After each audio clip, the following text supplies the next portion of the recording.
All right, we're one test into that 2025 Ashes series, and the series has already gone completely ballistic. First test is in the books. Australia won inside 2 days. The first 2-day Ashes test match since 1890. Now we go to Brisbane. We're playing at the Gabba. It's a pink ball. It's a day-night test match. We've got humidity, we've got dew, and we've got the series completely on the line. And England are looking down the barrel of 2-0 if they don't get things exactly right. So here's everything you need to know. We're going to talk the conditions, we're going to talk the teams, we're going to talk the tactics, and I'm going to tell you the 3 things each team need to do to win this test. But first, before we get into the video, shameless plug, I've just started my YouTube channel. Please subscribe if you love cricket. I'm going to do a lot more of these videos. All right, let's get into it. Quick recap first of the Perth test match. The Perth test match was absolute chaos. A 2-day test match. England started day 1 batting and they were out within 2 sessions, with Mitchell Starc taking career best figures of 7 for 58. Harry Brook looked good with a 50, but apart from that, England's batting lineup was pretty toothless. Australia start batting in the last session pretty much and suffered an even worse batting collapse than England did. Stokes took a 5 for. Australia ended the day 49 runs behind England, 9 wickets down. Skip ahead to day 2. England get to lunch 1 for 65, effectively 105, because they finished the first day 40 runs ahead. And then in the second session, England suffered one of the worst batting collapses you'll ever see in an Ashes test match, losing 9 for 99 inside a single session. That session pretty much lost them the game, even though Travis Head's masterclass innings, maybe the best Ashes innings of the 21st century, won Australia test match. England really lost the test match in day 2, session 2. For England, that means they lost their 14th test match of their last 16 test matches in Australia, and they haven't won in Australia in their last 9 years here. So skip ahead to Brisbane. Test number 2 starting tomorrow. We've got a pink ball, it's under lights, it's gonna swing more, it's gonna seam more, and the ball's gonna expose technical flaws as well. One thing to note is the twilight session from about 7 p.m. to 10 p.m. at night is going to be absolute hell to bat on. I think what we can expect going into the second test is for there to be pretty quick scoring and for the third session of each day's play to be wickets galore. All right, Australia's team news. Biggest news coming out of the Australian camp is Usman Khawaja is out. And I think I speak on behalf of Australia when I say thank the bloody Lord. Usman Khawaja is 38. I think he's turning 39 this summer. He's not in good form, you know, say what you will about it. But really, I think he's holding up Australia's transition to the next stage of our test team. Is Usman really going to play beyond this series? Probably not. So I'd like to see him step aside, head to open, and that opens up a spot in Australia's middle order. Apart from that, Australia have the same squad. Still no Pat Cummins, unfortunately, which means Steve Smith retains the captaincy for the second test. The pace attack, you've got Starc, Boland, and Doggett returning for his second test match. Also, expect Nathan Lyon to have a much bigger role in the second test match. Nathan Lyon's got a very good record at the Gabba, and I expect him to build upon that in the second test, especially when the ball gets a bit old and the seamers aren't doing as much off the deck. I would say Australia attack this test match. I think Smith will be very aggressive with his fields, and I think Australia's bowlers will really target England's top order and try and run through them the same way they did in the first test match. England's team news is a lot more complicated. Mark Wood is out because of a knee injury. Originally, I thought potentially Josh Tongue would come in to replace him, but England have brought in Will Jacks.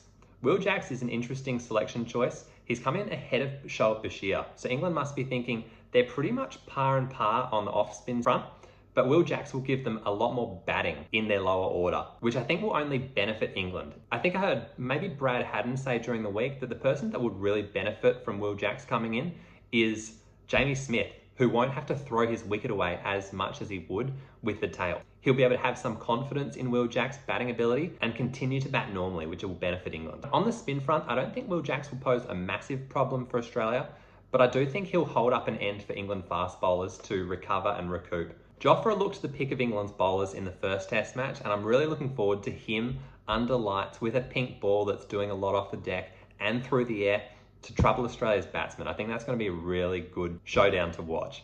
Stokes' captaincy I expect to change a bit going into the second test match too. I think he was really good in the first innings of the first test. Second test match, bouncing Travis Head from day dot when he's opening the batting You needed to pitch the ball up and let the ball do some of the work. But his persistent short ball plans with the chaotic fields, it felt like he was trying to win the game every 20 minutes. England going into the second test will need discipline, they'll need patience, they'll need Root to anchor the innings, and they'll need Brook to be a bit more selective with his shot choices. I think the key matchup going into the second test match for both Australia and England is Joe Root and Harry Brook versus Mitchell Starc and Scott Boland.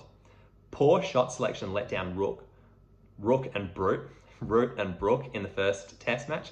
They'll need to decide in the second test if they're going to leave balls outside off, if they're going to shelve some shots, if they're going to bat out of their crease to try and negate the swing, negate the seam. They just need a very definitive plan for how to counteract and attack Australia's two premier fast bowlers. So that brings me on to the three things Australia need to do to win the second test. I think the first thing Australia need to do is Starc and Boland really need to dominate with the pink ball, especially under lights. They've got the wood over England's top order after the first test match, and they'll be looking to build upon that. Starc will give you swing through the air, Boland will give you seam off the deck, and it's going to be really tricky and interesting to see how England's batsmen counteract that. Number two thing Australia need to do to win the second test is Nathan Lyon needs to have a big role. Nathan Lyon has a very good Gabba record. He's played 14 test matches, he's got 99 wickets at an average of 28.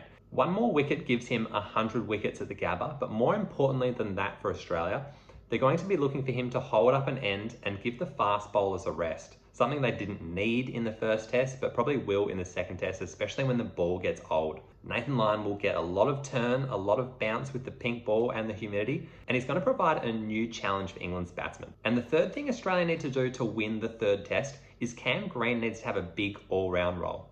Cam Green wasn't really needed with the ball in the first test, but that will definitely change going into the second test with the pink ball, and I think that will be well suited to him as well. With the bat, Australia will be looking for Cam Green to either stabilise Australia's innings if they're under the pump early, or to put the pressure back on England's bowlers and keep the scoring rate pretty quick. And the three things England need to do to win the first test.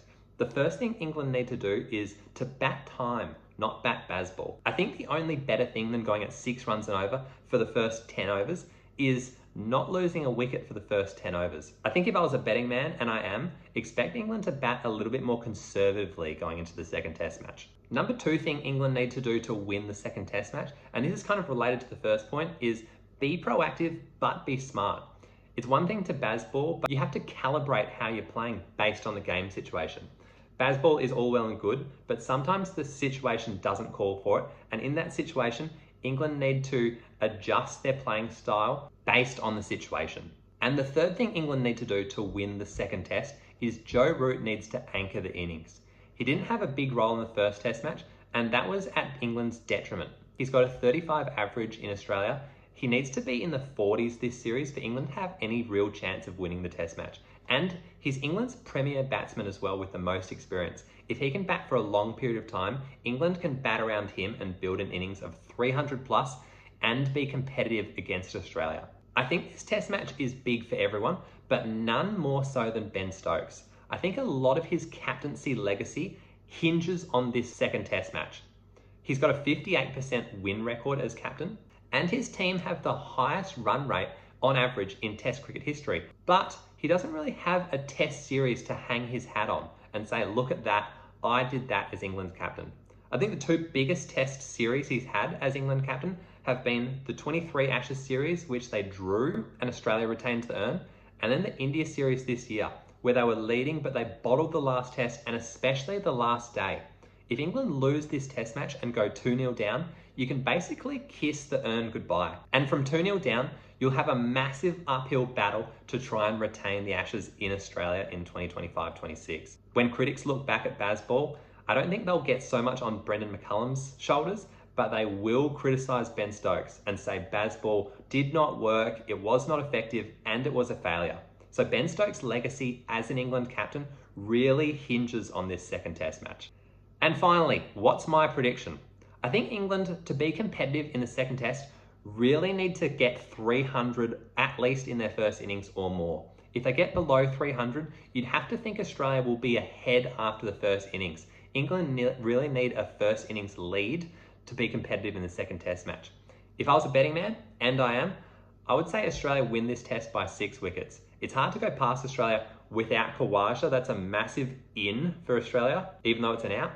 But Starc's almost in career best form. He had career best figures in the first innings, and Australia's batting lineup showed in the second innings they can only really do better than they did in the first innings. Head played maybe the best Ashes innings of the 21st century, and Marnus got a runnable 50 as well to build on his great form in the Sheffield Shield. So I think Australia will win by 6 wickets. But more importantly than what I think, what do you think? Do you agree or disagree with any of my calls? And how do you think the second test match is going to go? Please let me know down in the comments. And if you've watched this long, you are a legend and you should subscribe to my channel. Cheers.